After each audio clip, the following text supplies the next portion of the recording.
reports. Latino in America. CNN this Wednesday and Thursday night, 9 Eastern.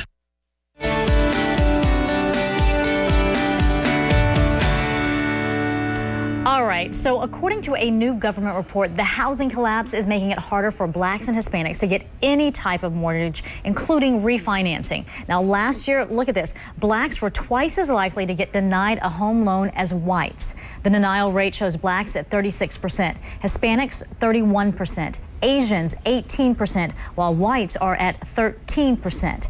So let's break this down. Housing expert Clyde Anderson is here to talk about these numbers and then tell us how this not only affects minorities, but in fact, everyone, no matter what your race. But hold on, let's get back to those numbers. Yes. Why is it that minorities are being affected most by this? Well, you got to look at several factors. Okay. When you look at this, credit is a big piece.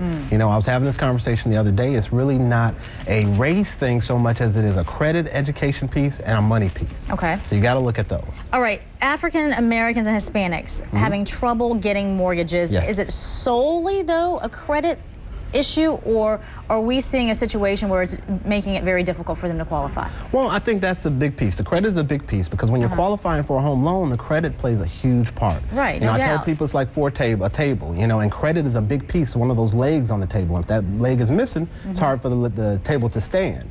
And so I think that's a big part of it. So, and also it's a lack of education. And so if you don't have that financial literacy education, then you can't find the loan. You can't find and can't the loan. apply for you it don't know and what you're looking qualify, most importantly.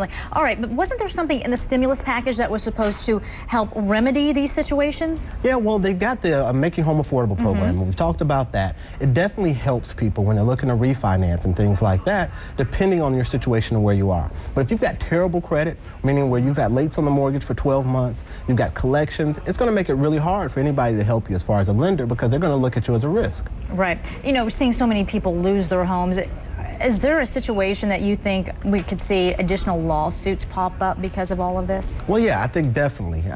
You can definitely see it, and you're going to see that in anything. But now the thing is, can they prove it? You know, that's going to be the biggest And we're question. talking discrimination lawsuits. Discrimination, you know, you got to look at it side by side. If you're looking at apples to apples and oranges to oranges, is my credit the same as someone else or my counterpart?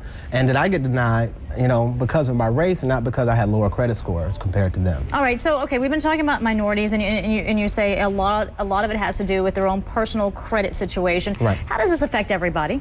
Well, you got to look at it this way. When we're looking at refinance or buying, let's look at refinance for one. If you've got a situation where someone has a subprime loan that they've, you know, received because maybe they did have lower credit scores, that's really going to affect them. It's going to hurt. So you're going to see increased risk in surrounding foreclosures, more blighted neighborhoods, decreased pool of potential buyers. You know, if people can't qualify to refinance their home, they're going to probably lose those homes.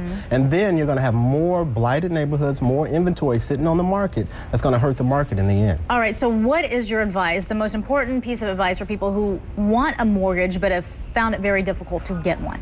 Really what you got to look at is the Yeah. credit. You know, you really got to understand, is the credit the issue? If the credit's the issue, you got to seek help. You know, look at organizations like CCCS. You know, get some credit education and find out, you know, what you need to do to build that credit up. A lot of times it takes 12 months to change a picture of a credit.